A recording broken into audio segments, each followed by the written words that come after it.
Welcome to the SEO Insider with your host, Seth Price, founder of BluShark, taking you inside the world of legal marketing and all things digital. Welcome, everybody. We are very excited to be here today with Neil Patel. Somebody who many of you know from online, somebody who has, I think, done a better job of breaking down the complicated pieces of digital marketing, SEO specifically, and bringing it to the masses. So it's wonderful to have you here today, Neil. Thanks for having me. So, look, I come from the legal space. It seems that you, at least from my point of view, have done something that nobody else has really cracked the code on, which is to take, a world that is, obtuse to many people and really bring it home in a very, meaningful and interesting way. Talk to me a little about your journey. How did you get to the point where you were the man of breaking down these problems for the masses? Yeah, so I don't know if I'm the man, but I appreciate the kind words. The way I look at marketing in general is how can you just explain it to someone as, a teacher would to you? And the reason I started doing this years and years ago is I couldn't afford to spend money on marketing, like paid ads, sponsoring conferences. So what I did was I just educated, released a lot of information in hopes that one day maybe I'll pick up some business or maybe I'll get some speaking spots from it. And then eventually maybe that'll generate some revenue, down the road. Now imagine doing that for not 5 years or 10 years, but imagining that for 20 plus years. Eventually it creates some goodwill and some revenue. That's awesome. Sort of like Gary Vee with wine. You took the SEO world.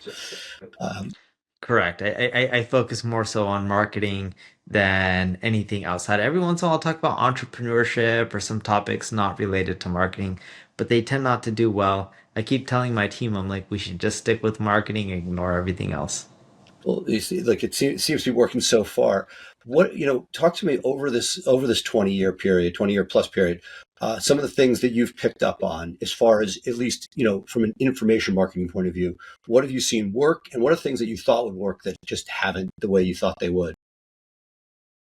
So the first thing I thought would work was creating content around your vertical, so mine would be marketing, would generate you customers. And it was a big misconception, and I'll explain it, but let's dive in a little bit, right? And there's a nuance here. So my ad agency, NP Digital, we help companies with marketing. We tend to focus on mid-market and enterprise more than anything else. So if I create content on topics like how to get more Instagram followers, the chances are the person who's looking at reading that, even though that was one of my most popular posts, is an individual who's looking to become more popular on Instagram. So even though that content's related to marketing, because marketing on Instagram is, agencies can help corporations market themselves on Instagram. The problem you have is when you create content that is not around your ideal customer, even though it's around the same subject that they're interested, it doesn't drive revenue. It doesn't drive much brand awareness. But what we found is when you get really specific with your content that you create, you don't get the traffic, but you get more customers, at least in B2B. And an example of this is we picked up Adobe because they first landed on our website for how to structure their blog for multiple languages and multiple countries. All right. Very specific problem, but it's an enterprise problem. Right. And then we closed a contract with them, helping them first structure their blog. And then from there, it grew into many other things over the years. I've seen this. I've been playing the LinkedIn game of recent, and I see the same thing. Something general will go viral, but the stuff that my core audience in the legal digital space is very, very specific, less sexy. How did you go when you started? Were you just building a brand, and then over time realized that you had to layer these in? Was it intentional, or did you sort of just did it come organically? No, it was intentional, but I spent so many years building a brand. It was like the last 5 that I learned this. Keep in mind, I've been doing this for more than 20 years now, but it was only the last 5. So I'm in it on my 24th year, and you're talking about in year 19 that I learned that hey, I need to be more intentional with my content if I expect my personal brand to drive real revenue. And when I say real revenue, yeah, I was making money from speaking. I can make over $1 million a year just speaking, but I wanted to build a bigger business and it wasn't converting directly. And what I found is I needed to really focus on being more intentional if I want to pick up my ideal customers. So it is sort of, because if you weren't Neil Patel and you put that thing out on how to structure a blog, it might resonate with Adobe, but it might not. So it's like, if you didn't pay your dues in the first place, then that piece of content might not have the same ramifications as it did, given the dues you'd already paid. I think it would have worked either way because when we work with brands like Adobe, they're nice people, but our clients don't care if I'm Neil Patel or my name is Joe Smith or whatever my name could be. They just are looking to hire someone who can solve a specific problem. That's what I always say. If you solve the problem, they're going to pay you. And same with if you have case studies and you work with other large organizations, they prefer that than hiring a Neil Patel because they look at that as less risky. Gotcha. You've been putting out a lot online about the trials and tribulations of working with paid Google right now, that it's getting more and more expensive. Particularly, we see this in the legal space where there are markets where clicks are just prohibitive almost. Maybe LSAs are still working, maybe they're not. Talk to me a little bit about that, because you've been very vocal on making sure that you don't sort of, that it is not, that this is not a free lunch, and that you're seeing things evolve to the point where you may need to find other avenues in order to be able to get paid media to work. I see a lot of legal people doing well with social media content. I see a lot of legal people still spending an arm and a leg on Google ads or directories like the fine laws of the world. And there's no right or wrong approach. You got to just optimize for ROI. The law firms that tend to do the best, they don't just spend the money. They focus on conversion optimization as well because the costs are just continually rising. So if you can optimize your conversions and you can get more of those clicks to turn into leads, it makes the numbers pan out. And I think that's a big mistake that people do is they know marketing is getting expensive. They're not continually trying to improve their flow and the experience so that way they can maximize conversions. Are there things that you are seeing within the Google environment that give that you're excited about, as far as, let's stay with paid search for a moment, where you are seeing continued positive ROI where others are not? So some things that we're excited about within the Google realm, you're saying? Starting with Google, sure. We're seeing a huge positive ROI from being mentioned in the AI overviews. If you can get mentioned in there, we're seeing it drive traffic, brand awareness. We're seeing, speaking AI, we're also seeing huge ROI from being mentioned in ChatGPT and them recommending a product or service or a company. We're seeing that slowly starting to drive more and more revenue. The other thing that we're seeing a massive ROI with is when you're doing marketing, whether it's paid or organic, some sort of freemium model. What can you give away for free that can get your brand out there? Because when you have built a decent brand, a corporate brand, you find that you tend to get better click-through rates with your ads, whether it's Facebook or Google. The conversions tend to be higher. The economics are much better as well. You brought up AI. Obviously, it's everything, and you've talked a lot about how it's no longer SEO or search engine optimization for Google. It's for all sorts of platforms. It's become exponentially. We thought that we had it hard before just with one algorithm, and yeah, we still got to see the file, but that only got us so far. But talk to me a little bit about your perspective on, I agree with you that as clients see their names in ChatGPT, they're very excited.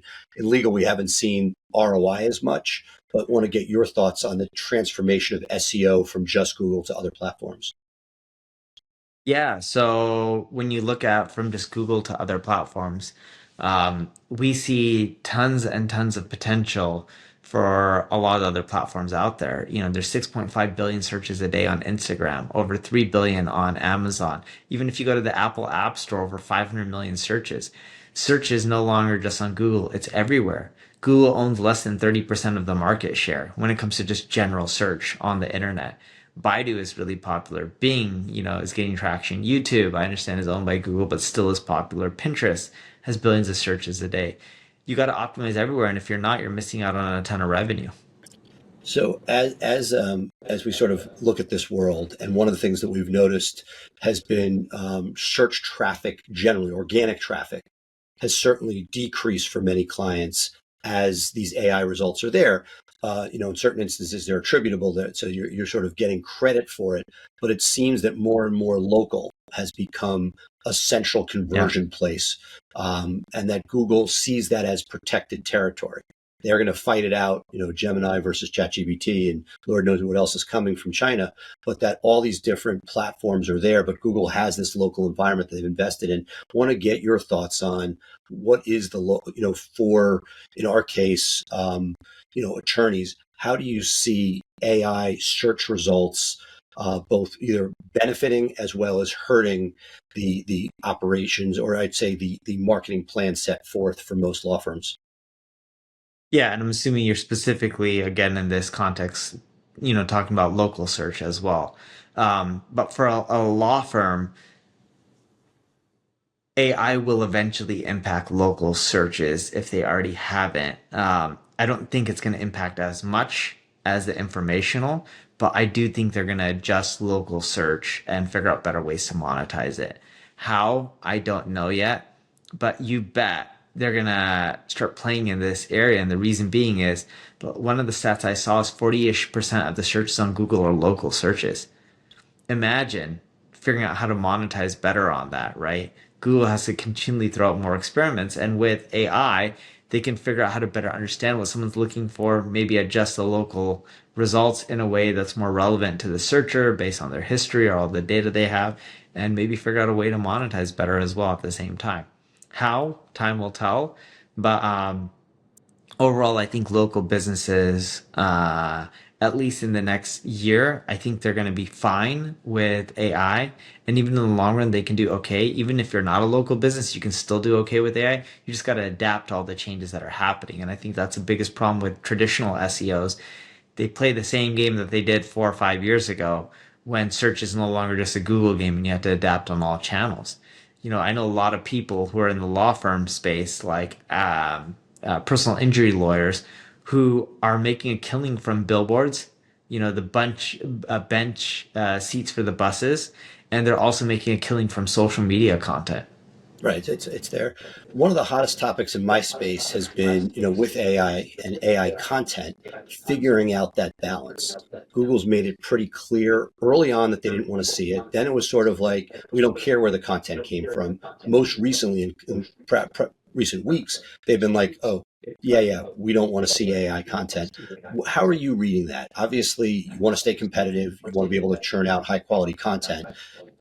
Ripping stuff off of ChatGPT, Google can clearly tell that's, AI chat, content that's being created. How do you personally balance the wish to use the AI technology while at the same time not upsetting Google and its algorithm as far as what they perceive as thin or not great content?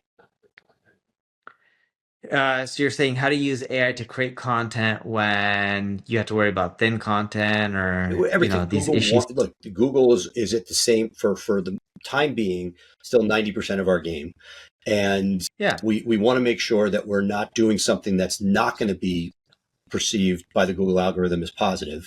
I look at it as a business person, knowing that Google has to be careful that if AI eats too much, as you alluded to a moment ago, into its revenue, if a certain amount of search traffic is going into an answer that's not even going to be to a paid search page, you don't even have the opportunity to put your ads on there. They're like, okay, we got to be careful. How do you think, as either an agency or as an end user, you should be evaluating the integration of AI content with the Google algorithm? Honestly, I wouldn't integrate much AI content with your own website. I find that you just get more traffic when you don't use AI content. We've tested tons and tons of times on this. We created 744 articles, half AI, half human written, on 68 different websites. But just in general, the way I look at things is AI content just doesn't do as well. Are you using it And as a if I, tool to help supplement or edit the human content? Sure, we use AI for like a lot of translation, transcriptions, but still have humans involved. ideation, helping with tonality, helping with expanding, helping with update content. But we still, majority of the time, like when I say majority, I'm talking about over 90% of the time, use humans more than AI for content. It just performs better. I'm not saying that's going to be the case 5 years from now. I'm just saying that's the case right now with the technology that exists in today's world. If someone wants to use AI, I say, great, go and do it. Why? Because it makes it easier for me to outrank them, Um, at least for the content creation side. that's awesome. So talk to me sort of like looking ahead. You spend a lot of time thinking about what comes next. You've alluded to a number of these things, different channels. What are you excited about, and what sort of scares you as far as making sure that your clients keep up and don't allow AI to upset the apple cart as far as them being able to have a sustainable way of bringing in revenue? The easiest way we stay up to date is we just continually test and run experiments. And then with our clients, a lot of them don't stay up to date, but we help them stay up to date and we just update them on everything that's working and not, and just, you know, do it for them.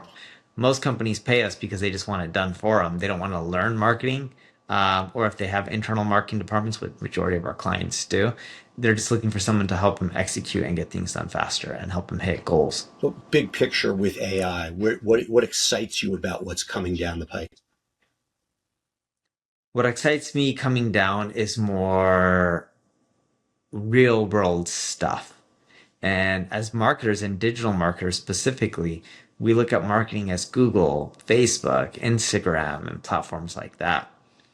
I saw a company a little bit ago that was using AI in fridges. Okay. Imagine opening up a fridge. They know what you're buying. They can recommend food that you'll like. And this can create a whole new platform for you to monetize and advertise on. Like imagine a LCD screen or LED screen on a fridge, and it can detect everything that you eat, consume. You can then advertise on their other related products. People can click a button or talk using their voice, and then boom, within minutes, something's delivered. Now imagine this for a lot of the physical world.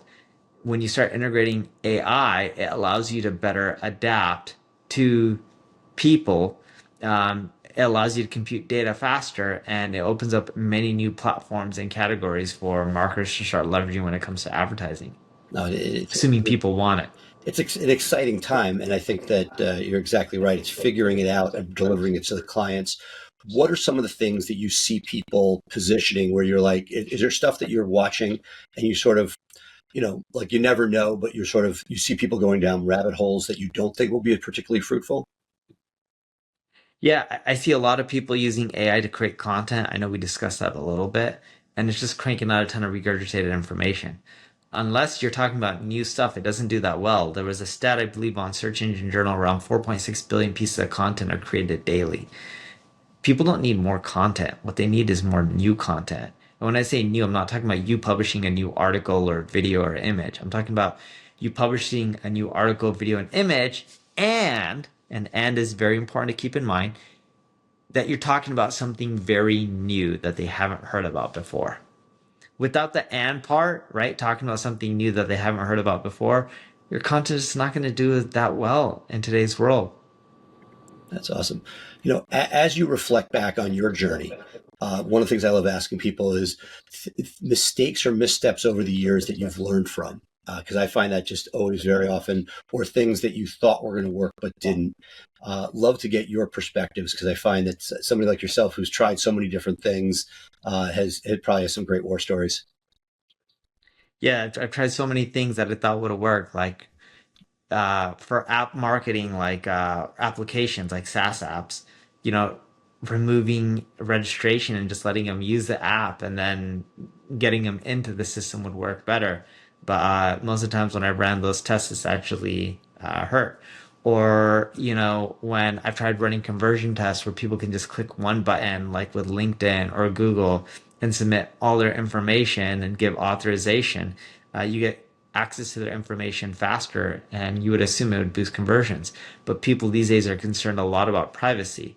Having that option is great, but you also have to give them the option of manually putting in the information, because some people want to do it manually, some people don't want to type in anything, and they don't care about you having access to well, you don't really always have access to tons of personal But information, the whatever the perception user is what you allows. do. Perception, exactly. So then by having multiple options like that, it tends to increase conversions versus just sending people, hey, just click a button, everything's filled out for you. I remember when we ran that test originally, maybe 10-ish years ago, we saw a little bit less than 100% increase in conversion by just forcing people to register through, Google Auth. Um, the same does not go in today's world. Absolutely. As we go beyond Google, so as a guy who's been in the legal space and Google has been everything, talk to me a little bit about the areas that you're now starting to poke at that you think that, over the next few years, whether it be through Bing because of their ChatGPT tie-in, whether it be through some of these other privacy sensitive search engines, whether it be through social. What do you like out there, and where do you think people should be allocating some resources? I don't think there's one specific area or channel. I think you have to take an omni-channel approach. You got to be everywhere in today's world. The average person needs around 11 touch points before they sign up with a company or buy a product or service. So you got to hit them from multiple channels. You got to do it consistently with the amazing information and value to do well in today's world. Sucks as a marketer, but it's the reality, and you got to really put people first. I think you probably And seen I this. think in the long run, that's a good thing, right? Like I prefer that than people just creating crap and expecting others to convert. The reason I say it sucks as a marketer is because it's more work, but it it is what it is.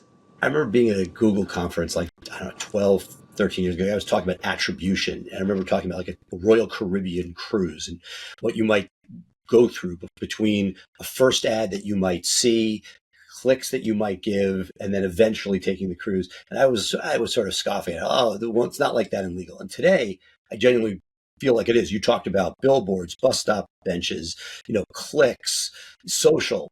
Um, as you do that, has you moved away at all from hyper focus on attribution to understanding that there's going to be a certain amount that the resources needed to get to that attribution is the juice worth the squeeze? I want to get your thoughts just a little bit on your thoughts on attribution and how far down the rabbit hole you take that. We take it all the way down the rabbit hole. We think data and analytics is very important as a division of our ad agency, and attribution is tougher than it has been in the past, and that's okay. And you got to figure out the formula that works for you. Is it first touch, last touch, multi-touch? And for most businesses, it tends to be somewhere around multi. But and then some of the channels you won't be able to track the attribution correctly, and you got to be okay with that. And some channels won't drive sales, even if you can track them, but you know that they're building up your brand and it's creating a lot of goodwill in the long run, kind of like what Nike's done or Apple's done, and you have to be okay with that as well. No, and that's, we see that with TV advertisers that come to our digital agency. We don't do TV, we do the digital side. And so people are building brand. And, as an SEO, I always feel that we need to be balanced between not taking credit for brand that's out there. At the same time, it's clear that the traffic, and you alluded to this earlier, traffic coming through your site, whether it be social or paid Yeah. search or, an offline like a TV or billboard, that those things do affect the digital outplay. And so a client that has an offline brand versus a client that comes to you with none, very, very different in how you both approach and level the attribution. Yeah. And at the end of the day, if you're a law firm, I think what is going to end up happening is see, like we've talked and worked with a lot of law firms. They tend to end up wanting to do what a lot of their competitors do, and they think when it comes to attribution or marketing, hey, so and so is doing really well, let's just copy them. And copying doesn't work as well as it used to. You got to figure out new angles and reasons why people should sign up with you versus someone else. It doesn't mean that you can't use some of the same channels, but copying them, your competitors, doesn't always work because they may have been earlier to market. So maybe their conversion numbers are better, or maybe they have a bigger brand. There's always some things that help them that may not help you. So you got to figure out your own path. And a lot of marketing has to do with experimentation, whether it's experimentation with AI or conversions, your website or social content. You know, like I was following a legal accountant. So she's a lawyer, but also accountant. I see her content on Instagram, and she does the videos that debunk everyone else's. Like, no, you cannot write off your Rolex. I don't have a watch No, right no, now, no, but I love she's like, I'm glad somebody's finally doing that, because I go to so many seminars where they give me, hey, you can write off this and that. I'm like, yeah. How many yeah, times have you and been she's like, audited? yeah, she's like, you cannot write off a Rolex if you're an influencer. You cannot write off your Lamborghini if you're an influencer. I have a Honda Odyssey. I don't have a Lamborghini, but you get the point. And it works well for her. And she doesn't dress up in like Chanel or Louis Vuitton or anything fancy. She's just herself, telling the truth. She's I think a tax attorney is what they're called, or something like that. And you know, her content's great, and it goes viral just by telling the truth. Well, I've learned something today. We also have a Honda Odyssey, so I feel like I've been channeling my inner Neil Patel for many years. Hopefully, when the kids grow out of it, we can get something nice and fun. But sort of bring this around. You had sort of started off with the idea of social, and that being a channel that you obviously done very well for you, and you're seeing people in the legal space do that. Talk to me a little bit about how you think it should be leveraged versus not. You see people working at top of the funnel, which is extremely hard to do, but is working successfully for some people in the legal space, versus a brand building on a local level. Talk to me a little bit just in general about how you view social for professional service clients. I think it's amazing to build a brand. If you're not on there, you're missing out. If you look at the average time spent on social media per day, I believe it's well over 2 hours. I forgot the last stat that I saw, but I'm pretty sure it was in the 2 hour range. Uh, and if I'm wrong, I know it's well above an hour. But if you're not on there, you're just missing out. You look at the average time someone spends on a Google search. I don't recall what the exact time was, but I know it was sub 20 minutes. I think It's it was nothing. like 8 minutes or 15 or There's no something doom like that scrolling per in Google day. search. Yeah, but at the end of the day, people are consuming social content all day long. If you're not on there, you're just missing out. That's great. Well, any final words for our audience? It's been great to have you here for this conversation. One channel is not better than the other. Even if people spend more time on social media than, let's say, Google search, it doesn't mean Google search sucks, because it's very intent based, so you got to be on Google. But even though social media is not intent based, you got to be there because everyone's on it as well. Think omni-channel marketing, try to touch people 11 plus times, and in the long run, you'll pick up a lot of business. Be patient, create new content that talks about stuff other people aren't, and you should do well. That's great. Thank you so much for your time. Really enjoyed having you here today. Yeah, thanks for having me. Thank you for tuning in to the SEO Insider with Seth Price. Be sure to check back next week for fresh insights into building your brand's online presence. Episodes are available to stream directly on BluShark Digital's website.